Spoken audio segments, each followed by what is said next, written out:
the Gould Mine podcast. Mark, welcome to the Gould Mine.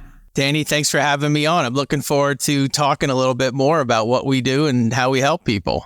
You know, it's, and I'm really excited to chat with you too, because obviously, like, you know, when we think lending, we think, big banks, right? We think Bank of America, Chase, all that sort of stuff. But really, you know, in the commercial space, there is quite a market for the credit union, right? And so just to kind of start things and kind of get the conversation rolling, Mark, maybe you can give us a little bit of background on who you are, who you're with, your company, and we can kind of roll into some of the other questions. But we'd love to just get a little synopsis here as to who you are. Yeah, sure. My name is Mark Ritter, and I'm the CEO of Member Business Financial Services, but we just call it MBFS because that's quite the mouthful. And I have been involved in credit union commercial lending for 25 years now. And when I got into this business, it was a speck on the spec of the commercial lending industry, but we've grown quite a bit over the time. And what we are is a company that's owned by 13 credit unions. And we work with over 100 credit unions nationwide and other companies like us to do one thing, and that's real estate investment loans and some small business loans in there for members of credit. So it's the credit union's money, but we drive it with the loan origination process, provide all of their back office support, all the loan servicing, the credit work, and really match up the real estate investment world with credit unions.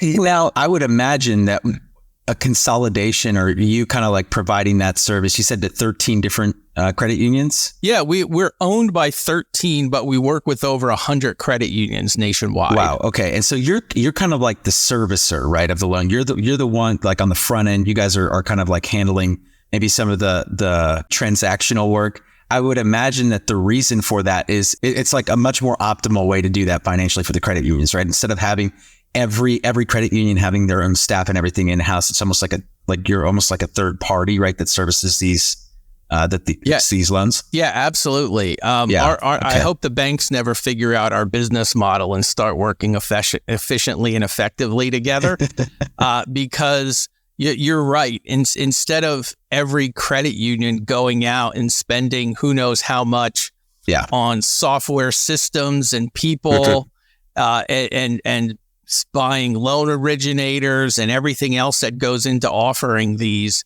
credit unions, and that's what they're cooperatives.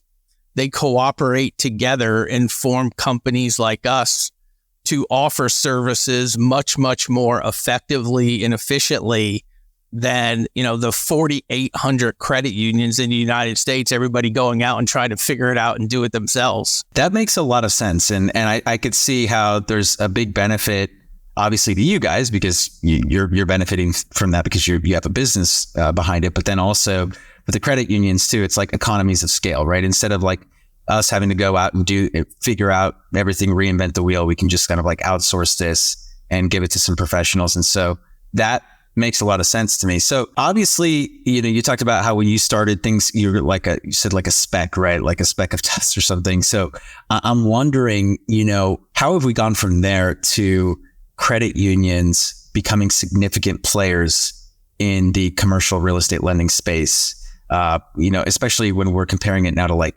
traditional banks. So kind of walk us through that evolution. Yeah, sure. And if it seems like credit unions are relatively new to this business, that's because they are. It was back in 1999, well, 25 years ago now, that the laws changed up that opened this avenue for credit unions. And, I like to think of credit unions as the community bank of 20 to 30 years ago. It used to be every town and had a couple community banks in there. Everybody knew the lenders. You could walk in and see the president and talk to him about your loan. Well, that's us today. So really, once the federal laws changed and opened up, that's where you've really seen that gradual growth. And every year it kind of builds and builds and builds. And as you've seen consolidation in the banking industry with many fewer banks, there's over 2 times as many credit unions in this country as there are banks. So as you've seen this consolidation, as you've seen fewer choices, you've also seen a steady and high growth in the number of credit people who belong to a credit union. There's over 130 million people in this country belong to credit unions. And a lot of them are business owners. A lot of them operate hotels. They operate apartment buildings. And you've really seen that growth and maturation of the credit union industry. My dad belonged to a credit union at his factory, and that's what it was. Credit unions used to be that corner of the factory.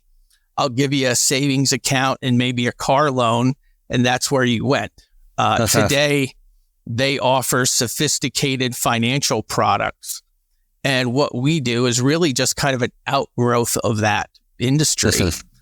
Where today, you're seeing credit unions funding over $50 billion in commercial loans in a year. What would be some of the advantages to financing? Let's just stick with commercial right now, because that's kind of where we're at. And maybe we can kind of venture off into some of the other stuff too. We'll talk about small business loans and whatnot. But when it comes to financing commercial properties, what would some of the advantages be of financing through a credit union versus, big banks or however else, CMB, whatever, right? Like whatever type of financing strategies are out there, like what would the advantages to credit unions be? Sure. And anybody who's ever dealt with a credit union knows that credit unions we are a much more approachable, conversational, consultative industry. We are owned by the members for the members and look to drive and help people's lives out. Well, that's a nice story. But when you're talking into commercial lending, you can put a price on that. And definitely put a price on that. That's nice to have, but it's not going to drive your deals. Yeah. One of the advantages that federal credit unions have is no deal can have a prepayment penalty. So, which when you talk to and 4 or 5 years ago, when we were putting money out at 3.25%, that wasn't an advantage because nobody was refinancing those loans. Yeah, exactly. You were trying to grab as much of that cheap money as you can. In what I'll call a normal world of 6% interest rates, of 7% interest rates, that's a huge advantage for credit unions. Because what we do, it can be refinanced and move it, and you have the flexibility. Nobody likes to read their loan documents at closing, and many times you're not conscious of what a prepayment penalty is until you go to sell or refinance a property. Yeah.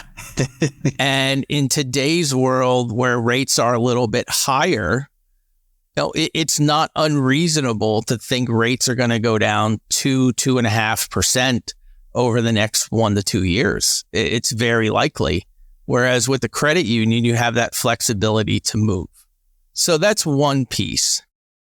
Then the other piece is really the structure of that credit union industry, where many people don't realize where their money comes for a loan. And when I say that, many times when you're going to your bank, they're not reaching into their checking account, writing a check and saying, here's your money. They're borrowing that money, bringing it to you, and then relending it at a higher rate.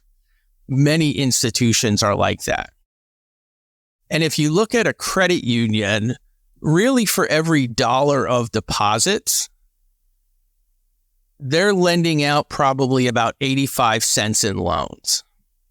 So they're lending out their own money And the cost of funds for a credit union today, even with the higher jacked up rates, is about 1.7%. So they can have a very low cost of funds in these times compared what's actually costing them to lend to you. So they can be flexible in terms of the deal structure because they're actually lending out their money as part of the cooperative. I see. Okay. That makes sense. So, and how does that differ though from, say, for the people that are unaware, right? How does that differ from like a big bank, right? Like one of the big players, Chase, Wells, B of A. Obviously you mentioned, okay, well, a lot of them are borrowing on their, so it's just arbitrage, right? Is what you've basically described. But is that the only difference? Or what are the other, how does that, how does it differ? Yeah, it's really, when it comes, their cost structure will be higher than ours.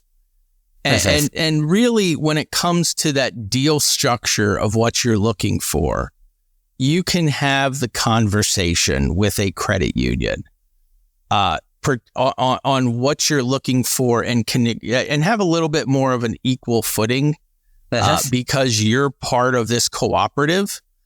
You can be part of a multi-billion-dollar credit union and go in and talk to their decision makers about how this deal can be structured and what makes it sense for you. Definitely. What I would say is if you compare the experience for the larger deals to that, I'll call it that top 5 to 10 banks in the country, they tend to live in a much more structured world. This is what we can do. This is the box. Here we go. And if you're in that top 10% of borrowers that can just plug into that, it's not a bad experience.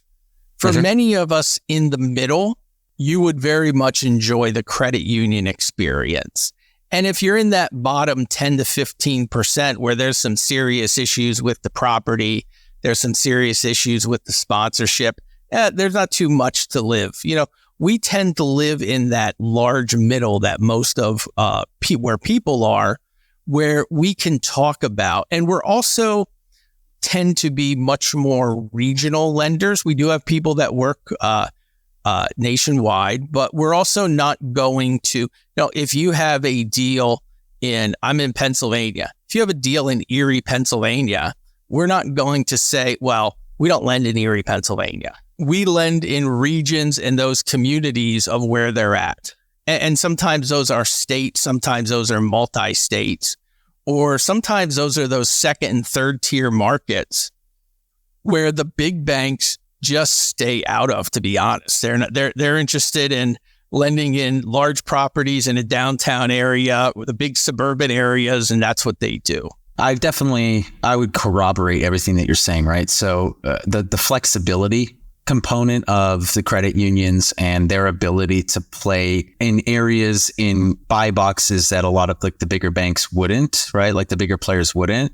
It allows you, like you said, right, to kind of cover a broader range, let's say, of buy boxes than your cookie cutter, big bank, insert big bank name here, right? Because a lot of them, like you said, are cookie cutter, and that it does very much feel that way. Yeah, and if you're buying a 400 or 500 unit apartment building and can qualify for Fannie or Freddie financing, that is always going to be your cheapest and money available. However, that's a small box. Not all deals can fit in this box. And that's really where we come into play.